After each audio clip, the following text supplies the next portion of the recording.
Senhor presidente,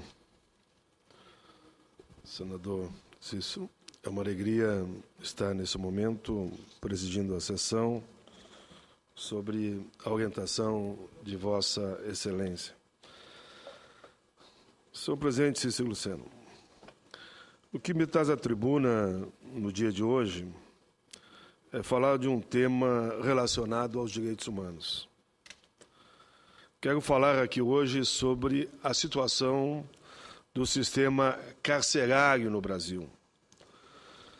Senador Cícero, é fato que o sistema prisional brasileiro é hoje claramente inadequado e não atende aos objetivos de punir ou de recuperar aqueles que lá chegam.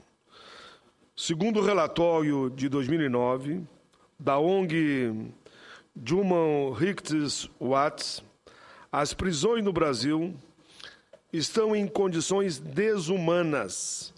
Diz ele, são locais de tortura física e psicológica, violência, superlotação, péssimas condições sanitárias, totalmente inadequadas, e espaços onde o ócio e o assassinato de pessoas virou coisa banal.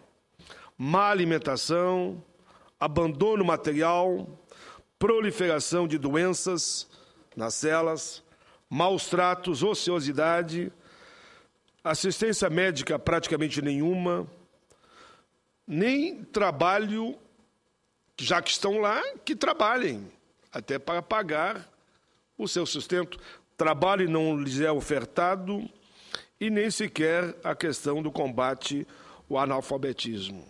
Como se não bastasse as situações esdrúxulas, como mulheres presas junto com homens, ou homens presos com mulheres em contêineres, bem como desproporcionalidade na aplicação de penas e prisões cautelares sem motivação adequada e por mais tempo que o previsto. O quadro desenhado por Human Rights Watch em 2009 é o mesmo que foi pintado pelo Conselho de Direitos Humanos da ONU, que visitou o Brasil entre 18 e 28 de março desse ano. Várias instalações prisionais no Brasil, diz o relatório, incluindo aí prisões, delegacias, centro de detenção e instituições psiquiátricas, como, por exemplo, em Campo Grande, Fortaleza, Rio de Janeiro, São Paulo e Brasília. A prisão é uma das várias formas que o direito penal estabelece como punição a condutas consideradas incompatíveis com a vida e a sociedade. A prisão é destinada para aqueles indivíduos que agiram mais gravemente, causando danos consideráveis aos seus semelhantes, tornando necessário que sejam isolados do convívio social. A perda de liberdade é uma pena terrível, seja por um dia, seja por um mês, seja por um ano, quem sabe, seja por 30 anos e até por toda a vida. Mas a prisão foi criada como instituição modernizadora em razão dos ideais iluministas do século XVIII e XIX. Basta lembrar que antes do conceito moderno de prisão vigoravam, por exemplo, penas como banimento, degredo, submissão e suplícios corporais, mutilações, bem como as possibilidades de penas serem passadas de pais para filhos e outros elementos claramente desumanos, como a pena de morte. A obra literária Os Miseráveis, do escritor francês Victor Hugo, é representativa desta realidade e mostra os horrores da pena de galés, ou seja, trabalho forçado. A pena de prisão, pois, veio como um progresso, uma forma de concretizar as ideias do iluminismo, como crença no progresso, na razão e na possibilidade de recuperação e melhora do indivíduo. A pena de prisão, portanto, não representava apenas, na sua filosofia original, a punição, mas a sugestão da possibilidade de que os infratores poderiam ser punidos, sim, e depois recuperados, reeducados, para voltar a um convívio sadio e social. É inegável que em determinadas situações não existem alternativas.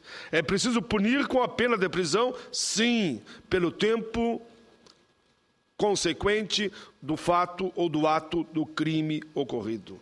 A questão é que justiça é outra coisa, pois, lembrando o título de um livro da história de Simon Wiesenthal, justiça não é vingança. Justiça não é vingança. Justiça exige que o Estado saiba se comportar e saiba tratar de maneira adequada os cidadãos que se encontram sob a sua custódia. Essa, aliás, é a base do Estado constitucional, a qual estabelece limites claros para as ações estatais. O Estado não pode tudo. O Estado deve se restringir aos limites que lhe são impostos por uma sociedade democrática e que estão estabelecidos no texto da nossa Constituição, que eu tive a alegria de ajudar a escrever como constituinte de 86 a 88. Em nosso caso, o Estado deve, sobretudo, se ater àquilo que está na Carta Magna de 88, cujo título fundamental, sobre o qual se estruturam todos os outros, é o princípio da dignidade da pessoa humana. Desrespeitado esse princípio, a democracia se desfaz no ar ou circula como folhas ao vento. O jurista brasileiro Jorge Marmorstein, em seu curso de Direitos Fundamentais, estabelece que a dignidade da pessoa humana se manifesta pelo respeito à autonomia da vontade, pelo respeito à integridade física e à moral, pela não coisificação do ser humano e pela garantia do chamado mínimo existencial. Infelizmente, a dignidade da pessoa humana é algo escasso, principalmente se olharmos para as prisões no Brasil, repito, uma das piores do mundo. A despeito das garantias prescritas, tanto na Carta quanto na legislação penal. Como observa o jurista, repito, Walter Maierovitch, colunista da respeitada revista Carta Capital, ele diz: na nossa lei de execução penal está escrito, entre tantos dispositivos, ter o preso direito às assistências material, educacional, social, saúde, jurídica e religiosa, além do apoio ao agresso do sistema, até para evitar a recidiva. Quanto às celas, está estabelecido que sejam individuais, 6 metros de área mínima, garantindo, por isso, por meio de oração, isolação e condicionamento térmico adequado à existência humana. Além disso, o próprio texto da Constituição, no artigo 5º, assegura aos presos o respeito à integridade física e moral, além de vedar a prisão perpétua e as penas de trabalhos forçados, de banimento ou sejam atos cruéis. A realidade, repito, não condiz com o disposto na lei. Os números do CNJ mostram a existência de 514 mil presos.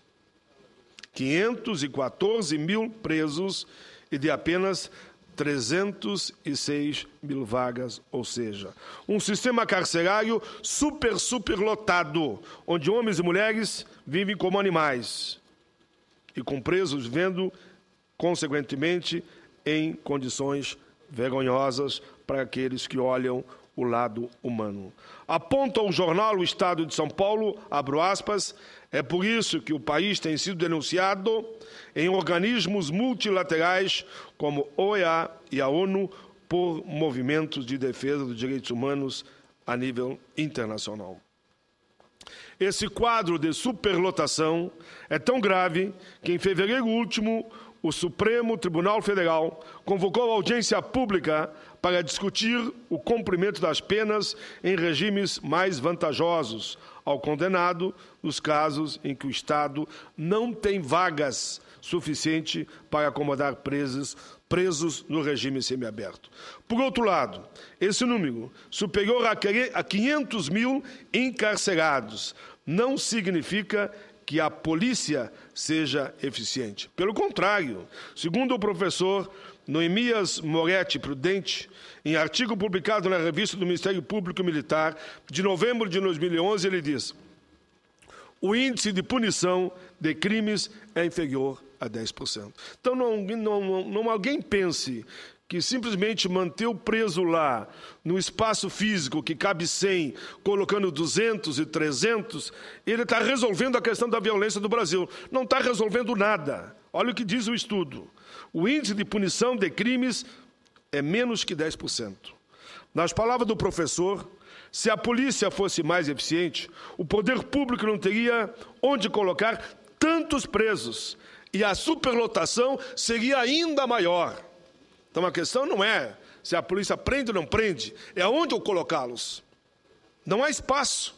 E aqui depois eu vou mostrar que, por exemplo, um dos piores, senador Cícero, presídios do país é o do meu estado, do Rio Grande do Sul. E que agora a saída vai ser fechar totalmente o presídio do Rio Grande do Sul. Senhor presidente, quase 60 mil pessoas se encontram encarcerados em delegacias. E delegacia não é lugar de cárcere. Ali você faz o processo, você recebe, autua e manda para o presídio correspondente. Quase 60 mil pessoas se encontram encarceradas em delegacias, pois as penitenciárias e os cadeões não comportam e não dispõem de infraestrutura para recebê-los. Ou seja, dali, muitas vezes, eles saem já para o crime, porque não tem para onde remetê-los. Senador Cícero, é uma alegria para registrar que já estão saindo os alunos do ensino médio e fundamental da Escola do SES do Gama. Prazer ter recebido vocês aqui. Sejam bem-vindos, bom retorno. Senador Paulo Paim, mesmo na condição de presidente, se Vossa Excelência me permite, eu gostaria de dar o meu testemunho na preocupação desse tema tão relevante que Vossa Excelência, mais uma vez, traz a essa tribuna e a esta casa. Ao trazer o problema carcerário do Brasil, faz com que todos nós nos sintamos responsáveis por ele, porque a violência está batendo, inclusive é o tema que eu irei tratar logo em seguida, e tratarei também sobre a questão dos presídios, que nós estamos ouvindo muito de promessas por parte do governo federal, esforço por parte do governo do estado, mas não há efetivamente uma política onde se pratique aquilo que tenha como princípio direitos humanos, mas também que nos dê a condição de acreditar e de confiar que essas casas sejam casas que abriguem o apenado, mas que tenham a mínima chance, a mínima possibilidade de recuperá-los. Porque do jeito que está, nós estamos fabricando mais onde deveria estar corrigindo, apoiando e ajudando. Então, quero parabenizar Vossa Excelência e até lhe sugerir. Eu estava aqui, enquanto Vossa Excelência falava, procurando saber se tínhamos alguma subcomissão na Comissão de Direitos Humanos. Não tem.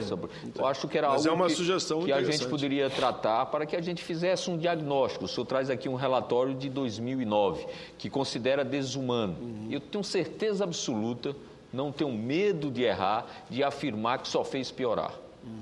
Então, a minha sugestão a Vossa Excelência, estarei apresentando como um acordo com Vossa Excelência para ver se a gente pode trabalhar para fazer um levantamento e a nação ter o diagnóstico real dessa grave situação que é a carcerária. Eu agradeço muito a parte de Vossa Excelência, senador Cícero Lucena, porque muita gente está ouvindo nesse momento, pode dar a impressão, e não é essa a nossa posição, não, já estão os senadores lá só preocupados com a situação do preso. Nós estamos preocupados com a situação da violência, principalmente. Que Vossa Excelência for feliz Como está, o presídio vira uma universidade, uma faculdade do crime.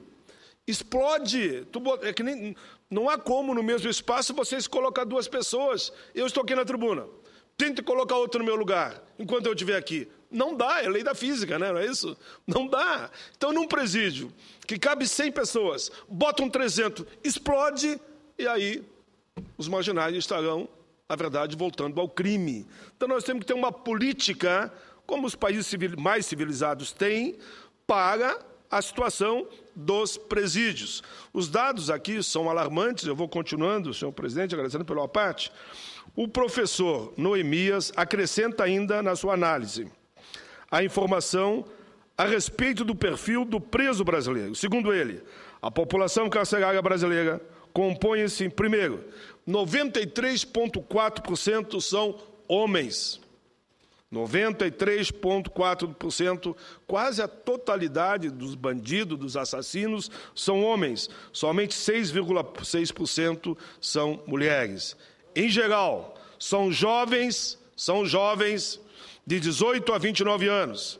O outro dado, afrodescendentes, com baixa escolaridade, sem profissão definida, baixa renda, muitos filhos e mulheres, principalmente mãe solteira, no caso das mulheres. Em geral, praticam mais crimes contra o patrimônio, 70%, tráfico de entorpecente, 22%. A média das penas é de 4 anos.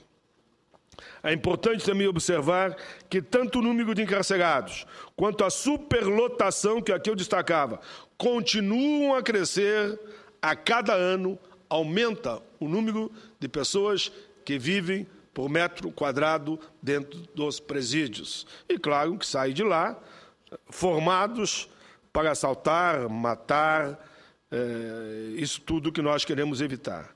Essas condições, é claro, e aqui diz a fala ainda do meu pronunciamento, não são exclusividade de uma ou duas unidades da Federação. As más condições prisionais se repetem em todos os estados e no próprio DF. Segundo o artigo da autoria de Fábio Duarte Fernandes, os dados coletados no DEPEN, Departamento Penitenciário Nacional, subordinado ao Ministério da Justiça, demonstram que a população carcerária, em sua grande maioria, é composta de presos pobres, com poucos recursos pessoais, suscetíveis às influências do momento e vulneráveis às ações arbitrárias e à violência, e submetendo até o narcotráfico, infelizmente. Embora sejam pouco agressivos, acabam sendo cooptados pelas lideranças do crime organizado. Essas circunstâncias demonstram que o método de concentração de apenados em grandes complexos penitenciários e unidades prisionais, como o Carandiru, já desativado em São Paulo, Frei Caneca e Bangu, no Rio de Janeiro, é totalmente obsoleta, onerosa, para os parcos recursos disponíveis para a manutenção do custeio e investimento do setor. Em relação ao meu estado, que eu falava antes, o meu estado, o Rio Grande do Sul, a situação não é diferente daquela encontrada no restante do país. Citado o Rio Grande do Sul por Fábio Duarte Fernandes, assim descreve o que se passa lá no solo gaúcho. Diz ele, considerado não, é considerado, pior ainda, considerado o pior presídio do país.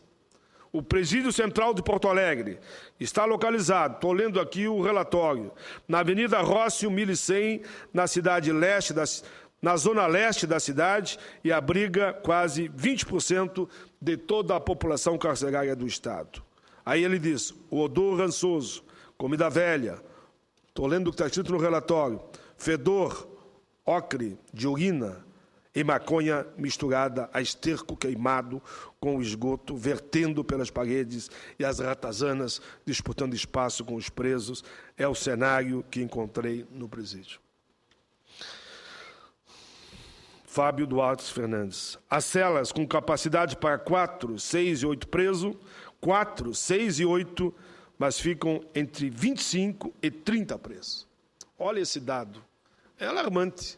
Um espaço onde cabe 4 pessoas chega a ter 30. Somente 100 presos estudam e apenas 400 trabalham e, mesmo assim, possuem uma remuneração irrisória. Relatórios semestrais do Ministério Público Estadual constatam a falta de atendimento básico aos detentos, a humilhação e a promiscuidade imposta pela superlotação é um indicativo da presença de facções nas prisões. As facções exercem o controle, fornecem droga e proteção, em troca exigem lealdade e trabalho para eles. Em outras palavras, o que se passa no presídio do Rio Grande do Sul é o mesmo que se passa, eu diria, sem medo de errar, em todo o Brasil. O meu Rio Grande tem uma dívida histórica. O meu Rio Grande tem uma dívida histórica com os direitos humanos na área dos presídios. Por isso, nos encontramos nessa situação lamentável. O senador Cícero Lucena, Vossa Excelência, sabe que eu sou muito franco. Hoje o governador é do meu partido, mas isso é uma dívida de décadas e décadas. Temos que encontrar uma solução. Compete agora, não que seja desse ou daquele governo a responsabilidade, mas é de todos os governos, todos. Praticamente todos os partidos passaram pelo governo do Rio Grande do Sul. Mas cabe agora, nós mais do que nunca, assumirmos a responsabilidade e resolvermos essa situação com urgência. Por isso, senhor presidente, casualmente, um discurso como esse eu naturalmente preparei durante uma semana. Casualmente, a 0 hora de hoje, anuncia fechar o presídio central, que tem mais é que fechar mesmo, custaria 155 milhões. Ora, 155 milhões para fechar o presídio, para mim é um preço, até eu diria, de baixo valor na questão dos custos. Senador, nós estamos falando em vidas, não só dos que estão lá dentro, mas dos que estão lá fora. Porque aqueles que saem informados do presídio central assaltam e matam outro dia na rua. Me desculpe, senador, tem a população hoje desse presídio? Tem aqui. No longo do pronunciamento eu vou mais ou menos mostrar a população do presídio. Quero dizer que eu tenho que cumprimentar o governador Tarso Genro, que, mediante os fatos, diz: o governador Tarso Genro, que reconhece a situação lamentável, diz que vai trabalhar para até 2014, no máximo até o ano que vem, fechar totalmente o presídio. E diz mais, de que até 2014 vai exigir a criação de 4,2 mil vagas para abrigar outros presos no Estado. Então, meus cumprimentos a essa matéria. É uma responsabilidade coletiva de todos nós. Agora a promessa do governador Tarso Genro é fechar o presídio central. Depois a outra manchete diz que, muito bem colocada aqui pela reportagem, 200 novos condenados por mês. É preciso, de fato, que a gente responda a esta situação lamentável dos presídios no meu Rio Grande. Por isso, senhor presidente, chamo a atenção, e aqui eu mostrei, essa matéria vinculada no jornal 0 Hora hoje na capa do jornal, desta sexta-feira, hoje, 26 de abril, assinada pelos jornalistas Humberto Tressi e José Luiz Costa. Diz a reportagem com a chamada de capa e ainda nas páginas 4 e 5. Se fosse seguindo dele, depois fala do outro. Fechar presídio central custaria 155 milhões. Promessa do governador Tarso Genro de acabar, que assumiu o ano passado, de acabar com a pior cadeia do país até 2014, exigirá a criação de 4,2 mil vagas para abrigar presos. Então, aqui dá para entender que se vai fechar, seriam 4.200 mil vagas para abrigar novos presos. Essa é a lotação. São palavras do governador Tarso Genro. O nosso objetivo é chegar ao final de 2014 com o presídio desocupado. Aí ele diz: nós estamos fazendo obras nesse sentido, mas mesmo que as obras atrasem, nós vamos reduzir drasticamente o número de pessoas nesse presídio, no mínimo, a 1/3. Senhor presidente, que bom poder anunciar aqui, no dia que havia preparado esse pronunciamento, a visão do governador quando questionado sobre o tema.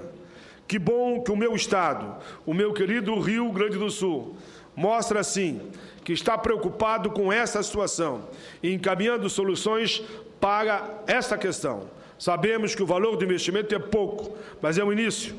O governador Tasso teve a iniciativa, parabéns. Eu sei que a meta será cumprida e até o ano que vem esse presídio será desativado, os presos serão colocados em outros espaços que estão sendo construídos.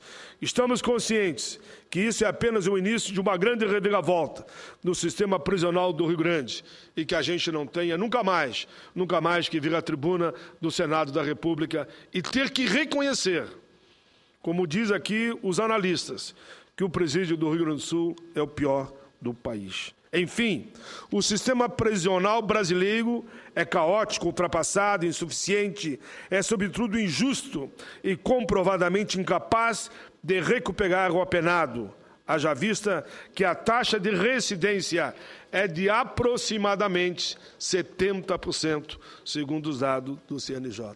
Aquilo que dizíamos, senador Ciro Miranda, e Vossa Excelência aí me ajudou muito. Quem sai de lá, de cada 100, 70 volta diretamente para o crime. É possível um outro sistema prisional? Sim, claro que é possível. Sim, porque o atual sistema carcerário no Brasil está completamente falido. Eu acredito, ou melhor, tenho a mais firme convicção de que um outro sistema prisional é, sim, possível. Uma solução é evitar que as pessoas precisem ir para a cadeia. Isso é o que aponta o texto do professor Noemias. Segundo ele, uma solução adotada em alguns países, como o Reino Unido, é reservar as prisões somente para os criminosos, considerados perigosos, que oferecem risco à sociedade, como homicida, como alguém que comete crime sexual, quanto ao traficante. Amplia-se, assim, a utilização de penas e medidas alternativas à prisão, com o acompanhamento e fiscalização dos condenados pelo Estado e pela sociedade. Com certeza, as possibilidades de recuperação podem acontecer. Principalmente em um delito considerado leve ou médio, são comprovadamente muito maiores quando o condenado não cumpre sua pena em regime fechado. Ou seja, quando ele não vai para a universidade do crime, para a faculdade do crime, para a escola do crime.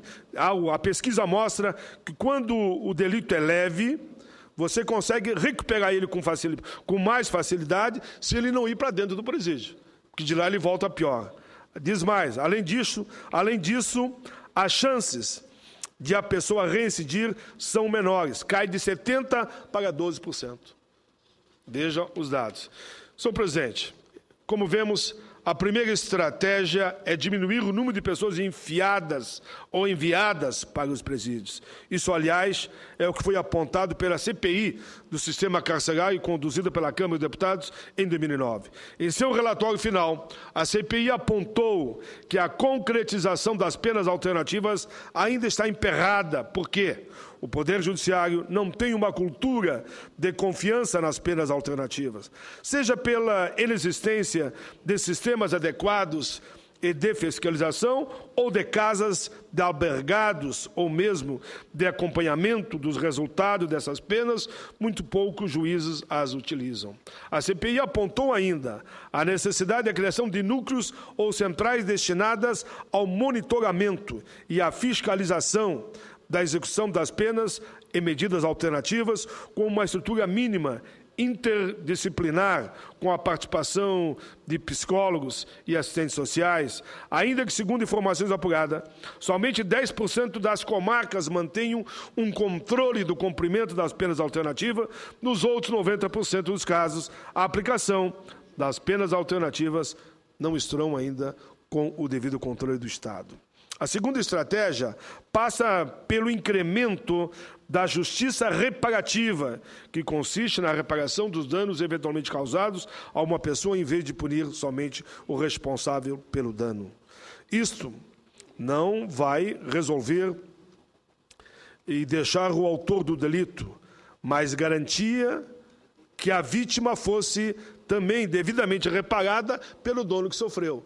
Então, a CPI apontou caminhos não só de punir quem cometeu o delito, mas também que haja uma indenização por parte do Estado em relação à vítima, porque o Estado não interagiu como devia para a proteção do cidadão. A terceira estratégia consiste em responsabilizar o poder público pelo não cumprimento por aquilo que for determinado pelas regras da execução penal. A quarta estratégia passa por mudança no sistema penal, de modo a, por exemplo, reduzir o número de tipos penais, buscando racionalizar o sistema penal. A quinta visa modernizar o sistema processual penal, garantindo, por exemplo, a aplicação mais consistente do princípio da insignificância, que permitiria ao Estado se concentrar na punição dos crimes mais graves, ou ainda buscar mais os meios de assegurar a transação penal e a suspensão condicional do processo em razão do cumprimento de penas alternativas. A sexta, senhor presidente, eu estou indo para o final, a sexta estratégia é melhorar a assistência jurídica, principalmente aos mais pobres, ampliando a possibilidade de o preso ter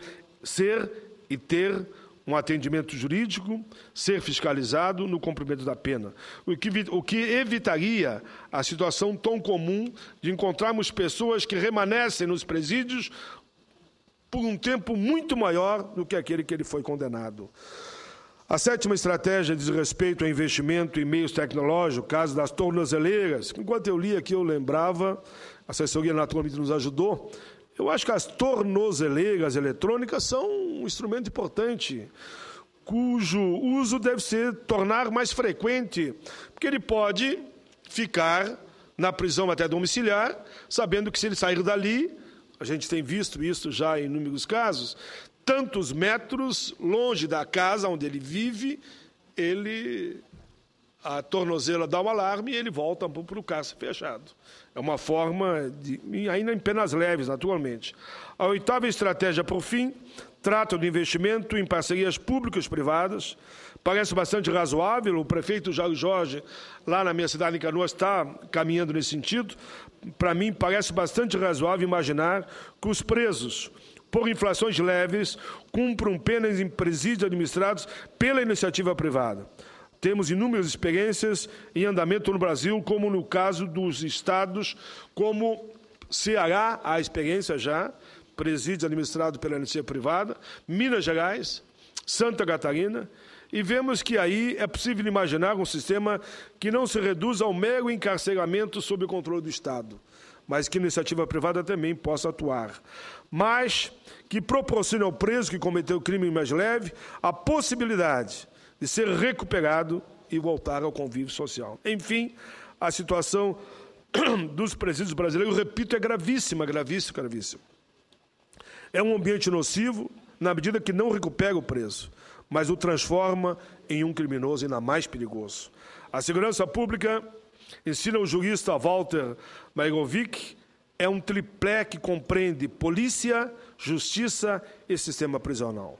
Se não atentarmos para esse último, a segurança pública se transforma em uma miragem. Termino lembrando uma reflexão do grande líder sul-africano Nelson Mandela. Para mim, o maior líder em matéria de direitos humanos vivo no mundo. Se olharmos o passado, eu vou lembrar de Gandhi, vou lembrar de Zumbi e tantos outros. Nelson Mandela, disse Mandela, se quiseres conhecer a situação socioeconômica do país, visite os porões dos seus presídios. Olha, como com esse quadro que eu pintei aqui, se quiseres conhecer a situação socioeconômica de um país, visite os porões dos seus presídios. Tal pensamento diz muito a respeito de nós, brasileiros, e do quanto falta para que o Brasil se torne, enfim, um país justo e igualitário. Essa é a minha fala, senhor presidente. É porque, às vezes, me permita que eu faça esse comentário, já encerrei, passam a impressão para a sociedade que quem olha para os presídios está defendendo o bandido. Passa a impressão.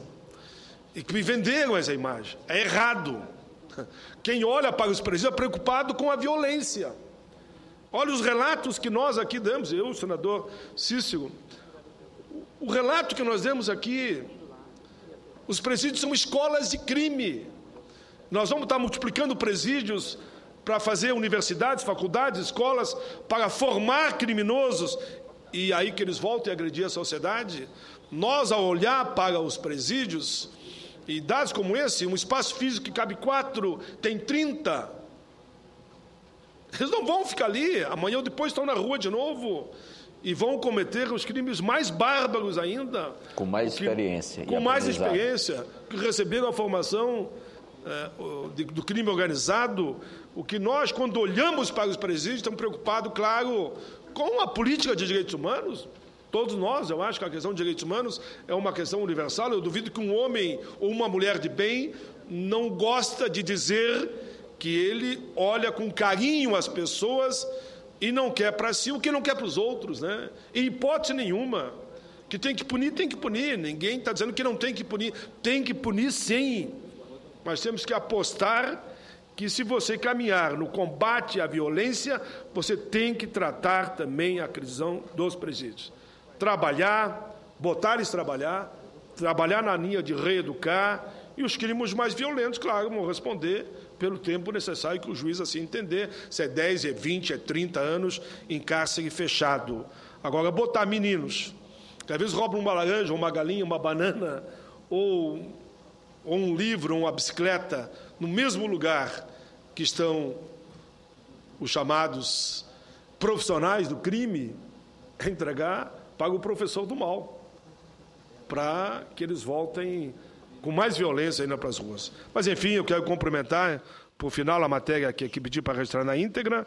Citei o jornal, citei os jornalistas que fizeram a matéria, e o governador Tarso Genro, que, como diz a matéria, agora vai fechar o presídio da capital. É isso, obrigado, senhor presidente. Obrigado, presidente.